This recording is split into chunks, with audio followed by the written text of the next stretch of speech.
आजाद, अपने आप का कसूरवार मत ठहराओ। असलान बे के यहाँ जो कुछ भी बात हुई वो तुमने मुझे बचाने के लिए की, ताकि तुम मेरी जिंदगी बचा के मुझे यहाँ ला सको। जो कुछ भी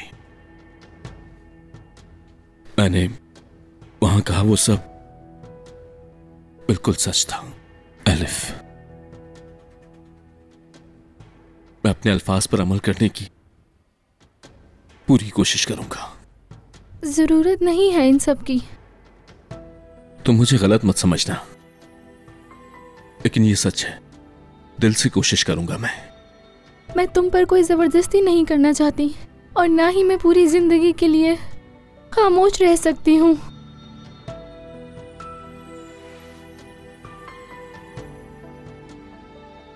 क्योंकि मैं एक बात से डरती हूँ कि जो कुछ भी आज हुआ वो दोबारा ना करना पड़े। मैं तुमसे प्यार करती हूँ आजाद, और मुझे नहीं पता कि कब हुआ। शायद जब तुम्हें पहली बार देखा तब। पहले मैं शर्माती थी अपने आप से, तुमसे, यहाँ तक कि रयान से भी। अपने आप को ये समझाया कि आजाद दोस्त है, उसके दिल में मेरे लिए कोई जगह नहीं, लेकिन खुद को समझा नहीं पाई। और अब मेरी जबान ये कहते रुक नहीं रही कि बहुत प्यार करती हूँ तुमसे। मैं जानती हूँ तुम इससे खुश नहीं हो,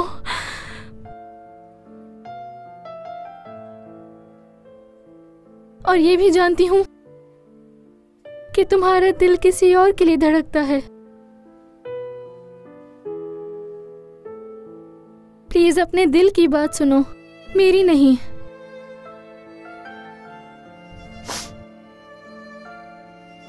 एलिफ, तुम बहुत अच्छी हो। मैं तुमसे प्यार करने की पूरी कोशिश करूंगा, मेरा वादा है तुमसे। मेरा कहने का मतलब है जैसे कि वो इसलिए नहीं कि मैं तुमसे प्यार नहीं करता हूं। दरअसल तुम तो इतनी प्यारी हो कि तुम्हें सभी प्यार करते हैं।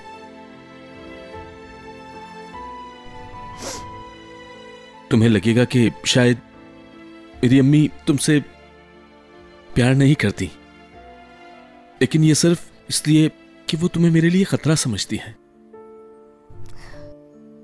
लेकिन वो बदल जाएंगी।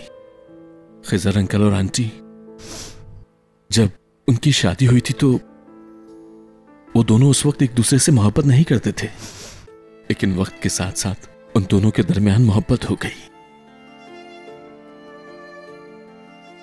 शायद कि हम में भी गुजरते वक्त के साथ मोहब्बत हो जाए। अगर तुम्हें वक्त की जरूरत है तो मैं जिंदगी भर इंतजार कर सकती हूँ। अगर तुम कहोगे जाओ तो मैं चले जाऊंगी, जैसा तुम चाहो।